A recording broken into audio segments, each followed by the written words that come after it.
Hmm. Okay, yay. Welcome back to segment number 3 in International Children's Month, which is June. Today is our Global Action Day for the Children's Global Wave of Love, 1:11 p.m. in your heart and time zone. I want to thank We the World for sponsoring our programming today, and World Unity Week in support and love, care, and respect of all the children and youth on Earth. I am thrilled to have my friend, Victoria Friedman, also known as Tori in the greater world and realms, for Spirit Club for Children. And oh my goodness, magical circles. She's a master at this. So grab your children and your family and let's have a magical time with Tori. My love. Take it away. Okay. Thank you, Heidi. Thank you so much. It's been such a wonderful thing bringing Spirit Club out with you because if anybody wants to know, Heidi is really what they call a hue fairy. She's a cross between a human and a fairy. Her name in the Middle Kingdom is Elovi, E-L-O-V-I, Elovi. So anyway, welcome to Interworld and Zoomland and every place that we are, because it's really interesting. We're not in the 3 dimensions here. And so we're already in some kind of kingdom that isn't our usual everyday life. Okay, so I have 2 videos here for children that I'm going to show you during this time, but I want to just talk to the adults because, you know, my name is Victoria Friedman, and to the age of 35, I was an artist and potter, and I had no interest in working with children. I had no interest or any kind of idea about any kind of fairy world or the Middle Kingdom, nothing. I was an artist, you know, a clay artist, and I always had a beautiful studio. And then, you know, I met a spiritual teacher. Notice how if you stay for the first video, I'm going to call him a wizard. So notice it, because, you know, I'm actually speaking to the hopefully grandparents, parents, I don't know, who are aunts and uncles here. And so you're going to get a little information about what happened to me and how I entered that kingdom with the children when they're very young, ages like 2 to about 8, 9, 10, I would say. Although some of us, you know, like Elovi here, never leaves. So I want to tell you a little bit, give you an introduction with me, because there I was being an artist. Then I met a spiritual teacher very much at the end of my life as I knew it then. And, you know, when I tell the children, I just tell them that I was very unhappy and that I met a wizard. Totally the truth. That is the truth. These just 2 different languages. So I met the spiritual teacher, and he said to me, you know, you should do a clay class, since I was a clay artist with children. You didn't say no to this man, okay? So in my studio, I invited 5 children from a program I was in, and I did a little class. I taught them how to make a pot. Now, I set up three classes. And then the first class was just nice, you know, they didn't mess up too much. They were okay. And then the second class, all I can tell you is the children came there before me. For some reason, they were in my studio, pristine studio, very white, very clean. Okay. So they come in there and they're there before me. And I walk in, and I can't explain. I just walked into another world. Okay. I walked into another world. And, you know, going back in some of my inquiries back into my childhood in Africa, I realized it was always there. I just grew up in the world and became an artist and mother and blah, blah. But I just walked into that world. And so I want to tell you what happened. So when I walked into that studio that day, there were these beings in my studio called children. And they were small. They were 3, 5, 7, 8 years old. And they were small. I was bigger. I did not shrink. I was definitely big. Not only that, but I felt even bigger than I was. I felt like a giant. I felt like a giant. And these children were very little. Okay, they were very little. But it was not a sense of, it was almost a sense of feeling a little goofy because I was so big. But it was not a sense of that I was there as some, I don't know, you know, huge authority. Not at all. However, I was definitely in a hierarchy, a natural hierarchy. It was just natural. The children were just there with me. And one thing about that, when I entered that world, it was as if I could see into them and I could think of anything that delights them. Delight. Like anything I would say, let's do that. Let's do a little basket with flowers in it. Oh, yay. Any idea I had just delighted them. The idea of discipline kind of faded out because there was no resistance. There was no resistance. And so I was kind of a giant, but I was definitely a grown up, not a grown up, but somebody larger than. And one thing about it is that, and I have to say, this is just my experience, children really look up to adults. They want to. They're children. They want to grow up. They want to have a vision of growing up. We're the vision. uh, Big responsibility. We're like the vision. They see us. The 2 years old, they see these big people that have all these powers. So what are they seeing? They definitely want to grow up. They don't want to be children. They want to grow up and continue their evolution. It's just natural to them. They're happy being children, but their vision is to become a grown-up. And everything that we teach them, everything we show them about that. So pretty scary, I'll tell you that. Um, Also, when I entered that place, and I'm going to go to the video real soon, just give you a little background toward the children if you want to use it with a grandchild. What I realized is, let me see, how can I say this? They really appreciated when I didn't name, and I didn't want to name an experience. Like they're so in the moment with everything that, like, if you say, now we're going to do clay. Now, clay is da, da, da, da, da, da, da. Now we name everything to teach our children the world, and I do that. And I've done that as a mother and a grandmother. But truly, we don't have to do that because we're taking away direct experience, which we're all trying to get back to. By the way, we all hunger for that direct experience. Well, it's there. So when I took out the clay, it was like a shock. I no longer was saying this is clay and this is where you find it at riverbeds, educating their minds. This is clay. I wish actually probably I shouldn't have even said clay. I said, here is something. Let's touch it. And so I learned that. I learned, like, you can look at the sky, and if you don't name it and you go into blue, that's what they do. They look at things, and till they get used to naming, they just look at them and they just experience them. And they experience them as very high feelings. Like they may look at blue and experiencing it like the sky, and the inside comes up this infinity, this distance inside. Moral kind of feelings come up in them. They live in that kind of moral feeling world. So, we were in the Caribbean once with friends, and, we had all these little children with us, everybody with their kids, and this one father with the goggles he had a paper with a fish on it. It was waterproof. So when he was snorkeling with this kid in the water, he could say, well, that's, this kind of fish. And that fish lives like this. So how did you love that? I mean, it was fine. We all would, that's how we were taught. We were taught this. You have to go into that kingdom to see something different. Sound, because when you stop naming and stop explaining and stop directing an experience, when it stops, because I didn't know this, it just happened to me. I just went there and I went like, I'm not going to do that. Then that experience, that begins to bring the middle kingdom, these beings and all the kingdoms that are behind everything that's going on for us. It reveals them a little bit more because they have a space in it. It's our intellect that's taken them away. Okay, so basically that's a little bit for you adults. Ritual, they love ritual. Magic passwords, magic ceremonies, magic circles. They love ritual because they know ritual isn't ritual. Ritual is real. Ritual is what we live in every minute. It's like ritual.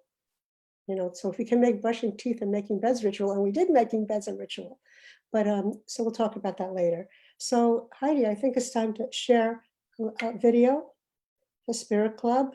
Okay, so I'm going to go to screen share, like that, share screen, and let's see. I think we can go out of this, right? Out of this, oh gosh. I thought I had it queued up, guys. Okay. Okay, here we go.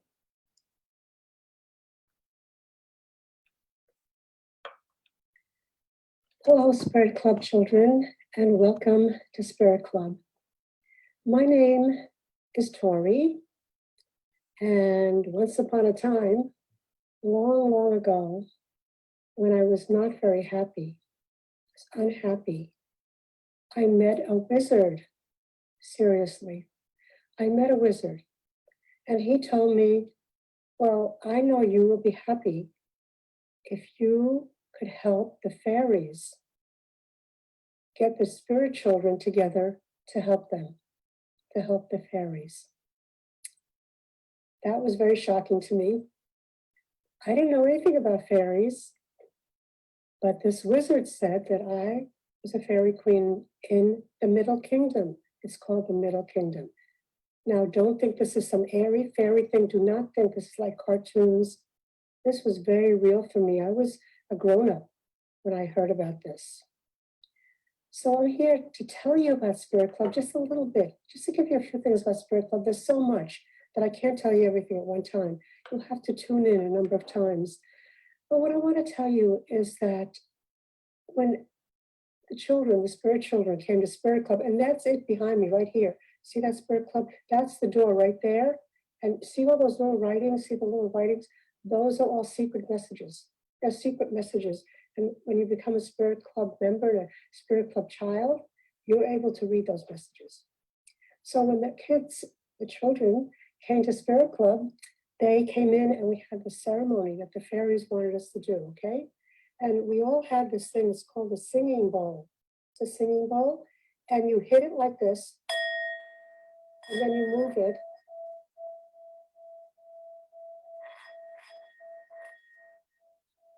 And it keeps on singing. So we did that, everybody did that. We went around the room and everybody did the singing bowl.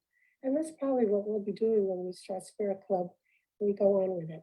Also, I have to tell you, when I first started Spirit Club, I went in my house, and no, actually I went on my porch. I had a studio. I had a studio, an art studio, because I was doing art. I was doing pottery and clay.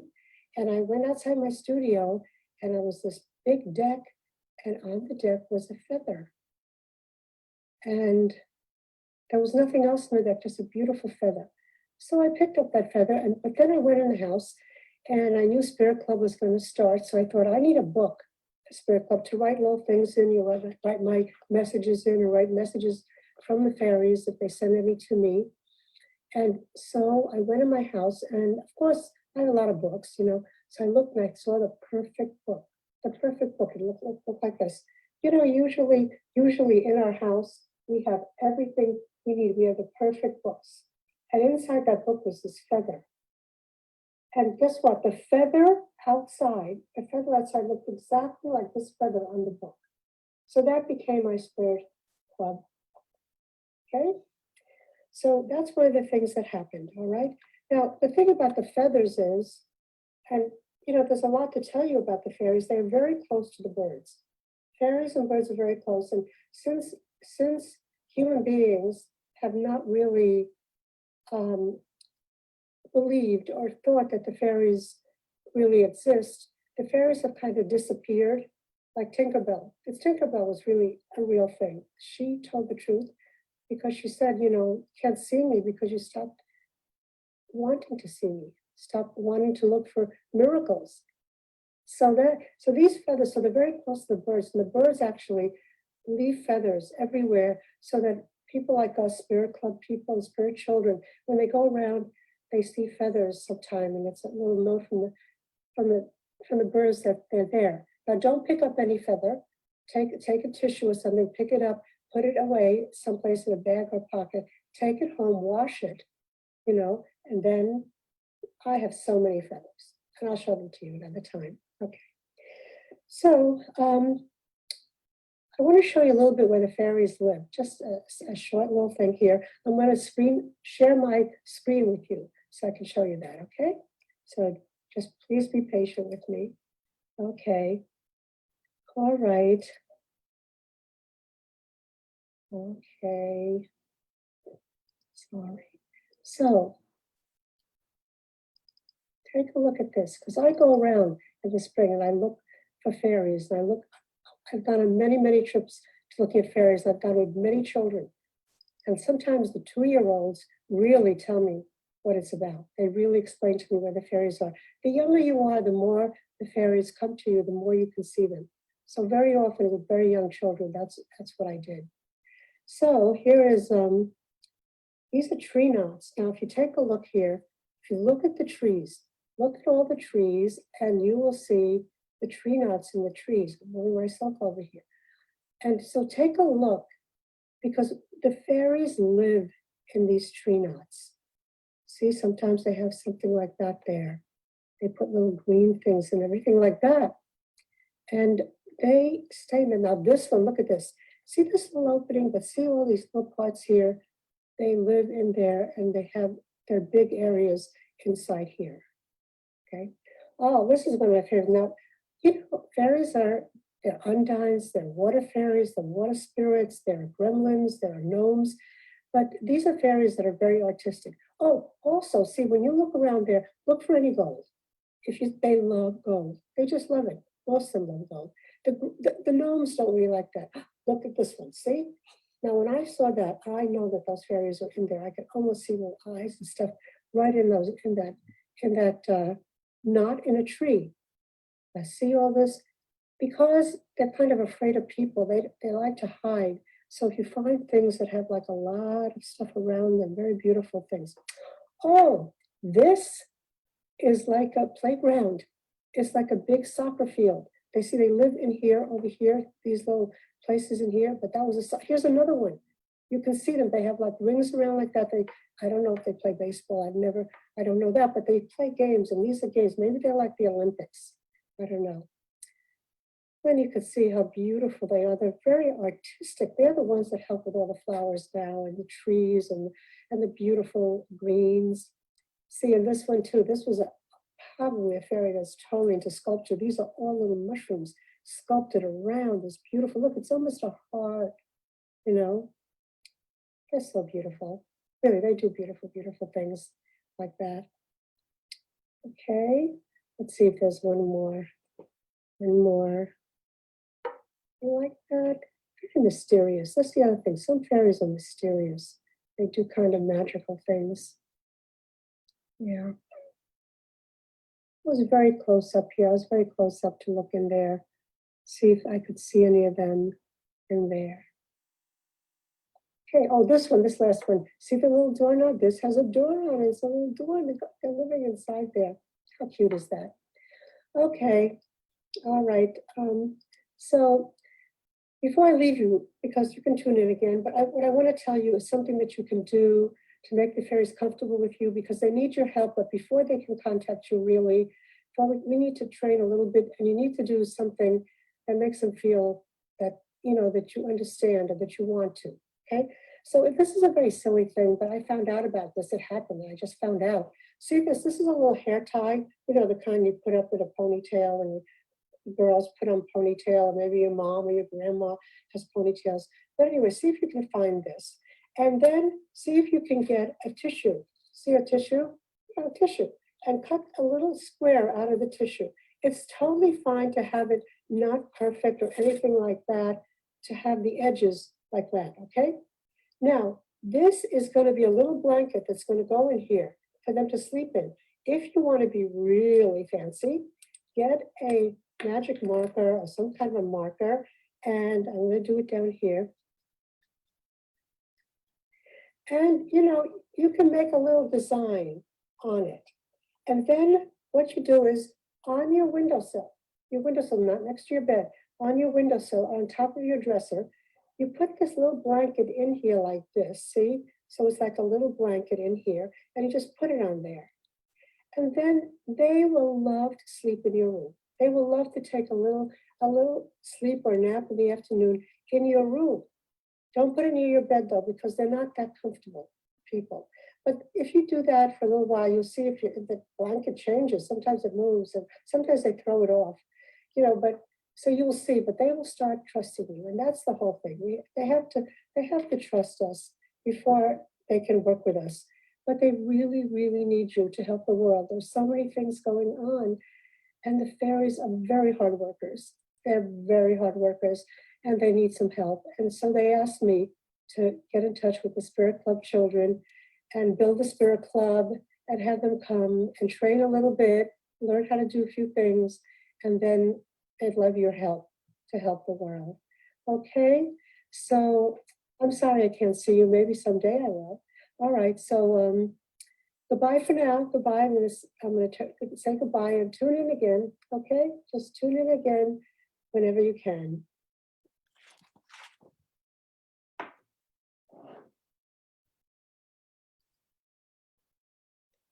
Okay, Heidi, say hello.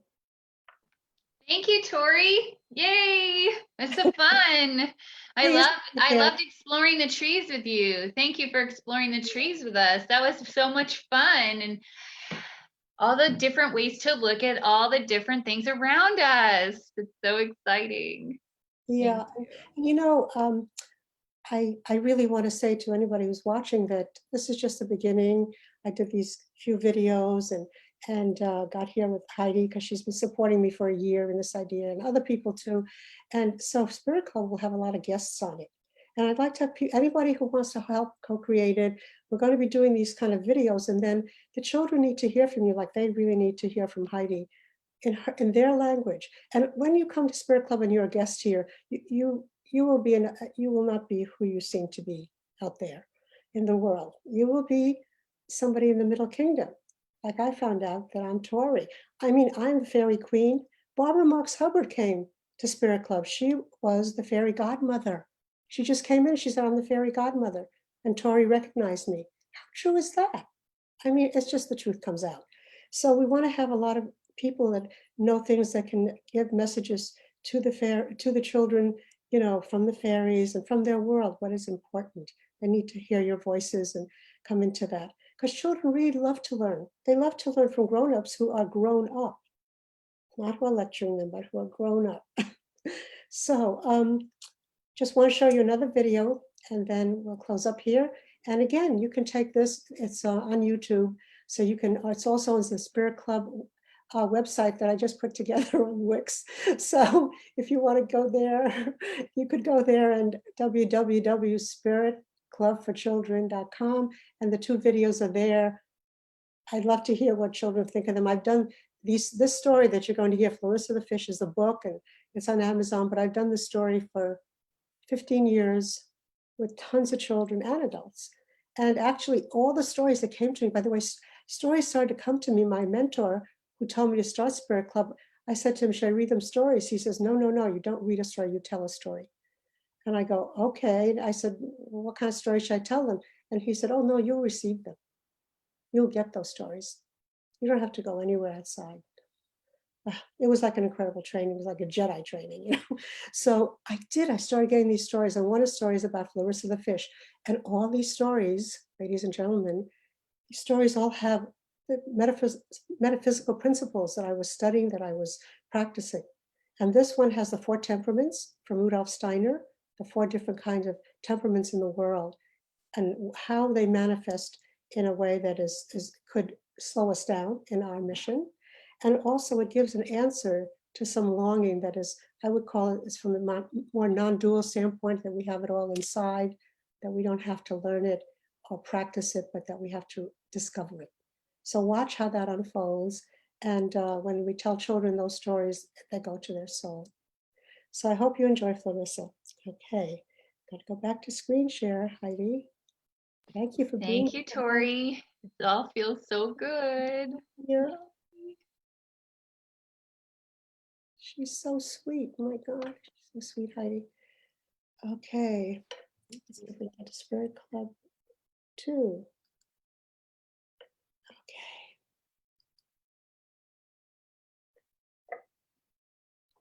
Hello, Spiller children, and welcome to Spirit Club. My name is Tori, and I am the one that has helped the fairies create Spirit Club for children, because the fairies asked me to do this because they need your help. Spirit Club is a club that has spirit children coming, and the fairies need your help to come here so that you can help the world. And I didn't know I was going to do this, but I met a wizard a long time ago when I was not very happy. And the wizard told me that if I wanted to be happy, I should start Spirit Club for children. And so, I took a little journey with that, and I got some messages, and it began to happen. And so we built Spirit Club right behind me. Right there is the doorway. Right there behind me is the doorway to Spirit Club. And all those little things these are messages that were written by the Spirit Club children. Okay, so I'll show you the invitation that came very, very at the beginning. See, this is a little thing that came that was about the Spirit Club children. It said, "Dear Spirit Club children, we need your help. So come to Spirit Club, love you." And it was from the fairies. So this is the one like that. Okay. And so when you come to Spirit Club, there's kind of a ceremony that everybody does. And what you do first is there's a gong. I have to find the gong hitter, gong wand, and there it is. And the first thing you do is you hit the gong.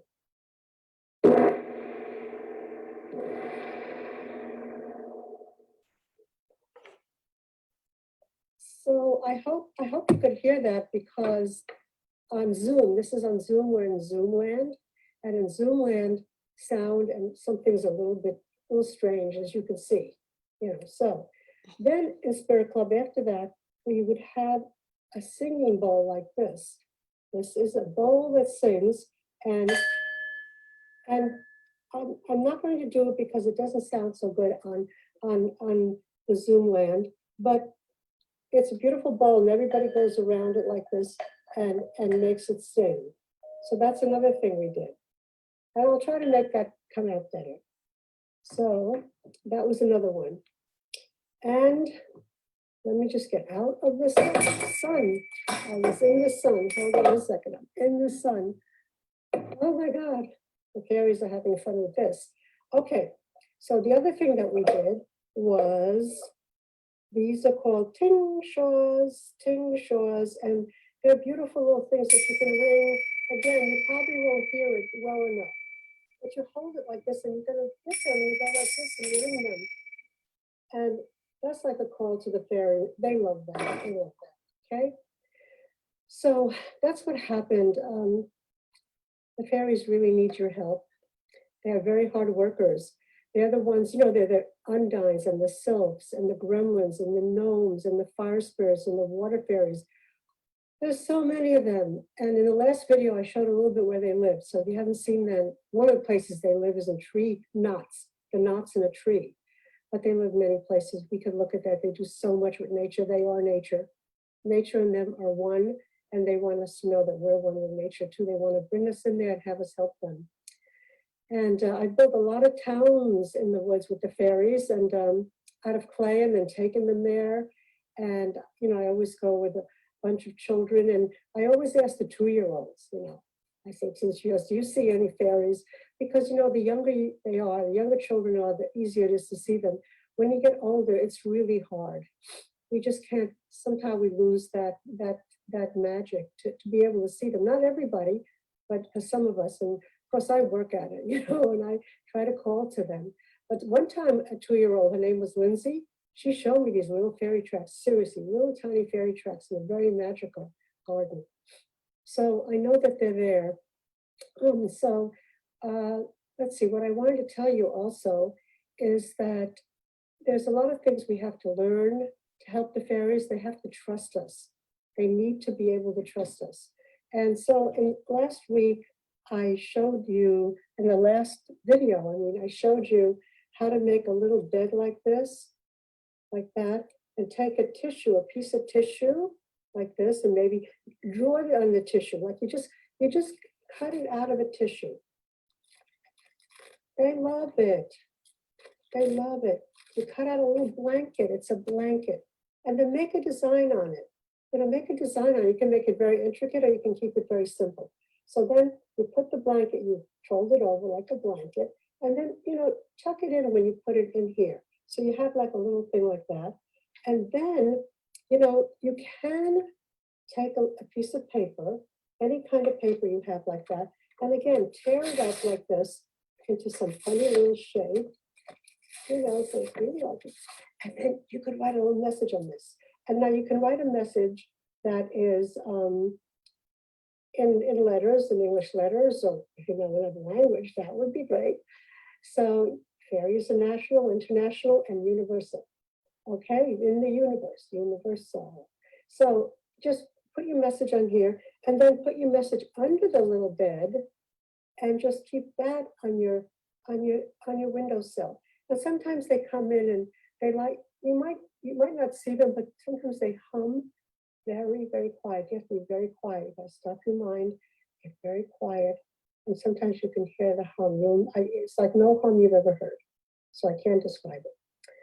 So that's a little bit about that, but we'll get to know a lot more about the fairies and the birds and feathers. There's just so much of it. I can't do it all right now, but I want to share with you a Spirit Club story. And Spirit Club stories are really, really special because they're true stories. And these are stories of truth.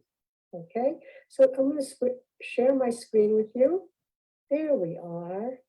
And I'm going to get my magic marker here, my little magic marker. See this little thing? I love this. It's a little laser pointer here. This is Zoomland. So anyway, this is a story by Clarissa the Fish. The Wings of Love, that's a clue. The Wings of Love, okay? And it's a story about a fish who's on a mission.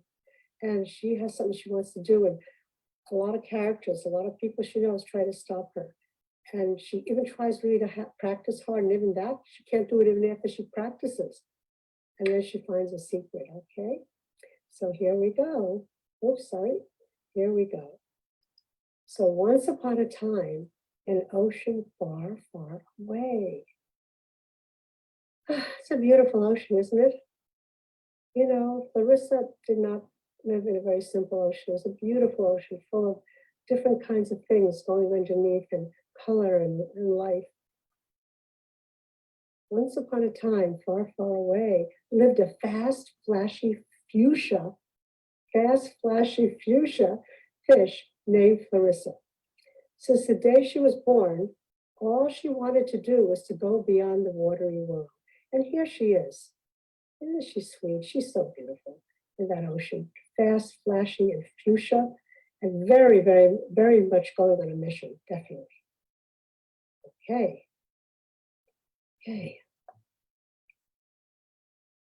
Every day she practiced. Every day she practiced. She was really determined. See how she is here practicing to get up out of the water into that light? And all the other little fishes are watching her. Every day she practiced. But she just couldn't seem to do it. She just couldn't seem to do it. Look at her. She looks sad. She looks a little tired out, a little worn out. And this is Sandy Seahorse.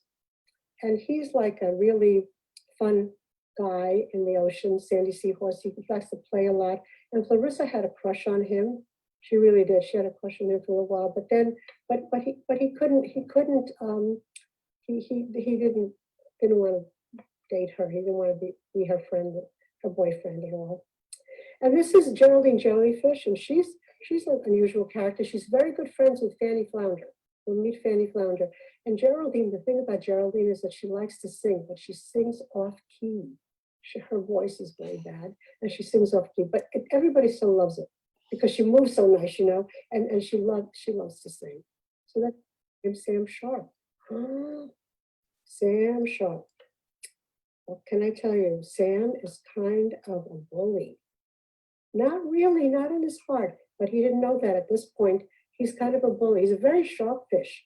He's a really good dressed fish, well-dressed fish. And look at him. Look how sharp he is and everything. But he shows his teeth and he's kind of a bully. So along came Sam Sharp. Yo, Flo, how does it go? Asked Sam. Sam, I'm trying to get beyond this water into the place where the sparkling lights come from, said Clarissa. Oh, Flo, don't you go. They'll eat you up there, don't you know? Rapped Sam. Clarissa was so scared. So there he is bullying her, and he's a rapper. He was a rapper. He has a whole rap. I can't play it for you now, but we will be hearing Sam's rap. It's very, very good. Scares her. Look how scared she is. Look at her. Look at her eyes. Oh my God! And look how she's like really fading away. You get scared. You get so little. You know, you get so little. She was so scared, poor Clarissa. You know. So she swam down. She swam down, down, down, down, down, down to the bottom of the ocean, and there lay Fanny Flounder. Why are you scared, Clarissa? Fanny asked. Oh, Fanny, I want to go beyond this ocean, and Sam Shark said they would eat me if I went up there, said Clarissa. Fanny yawned and said, Sweetheart, why do you want to do that? It's so much work. Why don't you just hang out here, chill, relax, eat some shrimp? Now, I just want to tell you something here. This is Shirley Shrimp. Nobody eats Shirley Shrimp. She's a very fast runner. She does marathons. So Fanny just didn't get it. But I just want you to know Shirley Shrimp is perfectly okay. Perfectly. So Fanny kind of likes to lie around. She sings, don't worry, be nappy all the time. And then, so Clarissa lay down. There she is, trying to sleep. Look at her little eyes closed. So she tried to sleep and she tossed and turned and she said, this is boring. And again, she swam as hard as she could to get out of the water. And again, she couldn't seem to do it. She felt very sad. Oh. And this is King Crab, okay? And he's kind of a strange character. He plays in a band, and he also cleans up a lot down here. He does. He helps a lot, Fanny Flounder a lot. He cleans up for her, cleans up the bottom of the ocean. He is good that way. Anyway, Clarissa was very, very sad because she couldn't even be bored. She didn't like being bored. That did not work for her. Along came Barney Bluefish. He's gorgeous. Barney is really beautiful. Don't you think he's beautiful? I mean, the reason he's so complicated, see, he's very complicated because he thinks a lot. He's like a real deep thinker. And also, he's kind of blue because he's kind of sad, you know, depressed and that kind of thing. There's Barney Bluefish, and he doesn't think anything's good. What's the matter, Clarissa? Asked Barney. I've tried over and over again to get above this watery world, but I can't seem to do it. Give up, said Barney. It'll break your heart. Everyone will tell you that you're a fish and you're meant to live in the sea. So you see, Barney, he tried and tried himself. He tried so many times, and it just, he couldn't do it, and he gave up. He gave up. And by the way, shh, this is Dow Turtle. Dow, not D-O-W, Dow, T-A-O. Dow Turtle. He's very mysterious. He's a very wise old turtle. Very amazing. So there she was, once again, after Barney Bluefish. Didn't know what to do. Clarissa was about to give up when Electric Eel appeared. Look at Electric Eel. See all the lightning coming off of him? He is really amazing. He is so cool. He's like electric, he's electric, and he's like emerald green. He's really beautiful. So along came Electric Eel, and he whispered to her. Look, he's whispering. I think there's a little tongue here. He's whispering, those are all lies. Don't believe them. Don't give up. Go further.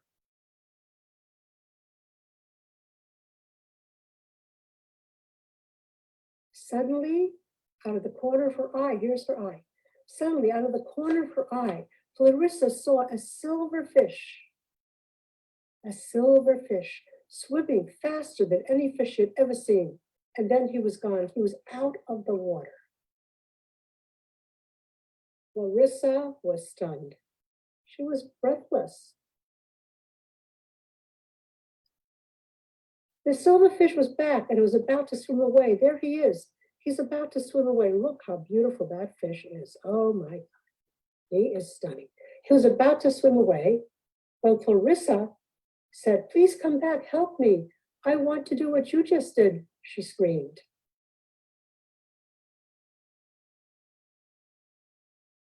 The shiny silver fish with the blue sparkling eyes turned around just like that. He just turns around, boom, and came toward Clarissa. Of course you do, Clarissa, he said, because you are free and you are always meant to go beyond the sea. But sir, I tried and tried, but I couldn't do it. Now you can, said the fish, just follow me and do what I do. So Clarissa followed the silverfish. It's a good thing she had practice so she could keep up with him. And when she got to the top of the ocean, she saw him unfold his wings of love. Look at that. That silverfish had these wings of love right next to his body when they were down, but then he unfolded them. He unfolded his wings of love. He had them there.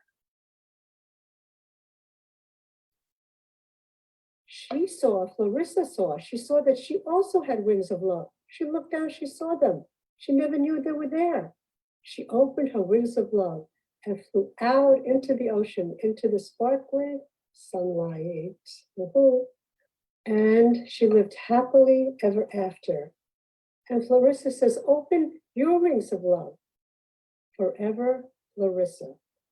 And guess what? Sam Shark transformed completely after seeing Clarissa, and he opened his wings of love. Look at Sam's wings of love. Absolutely gorgeous. And he said, and Clarissa said, everyone has them.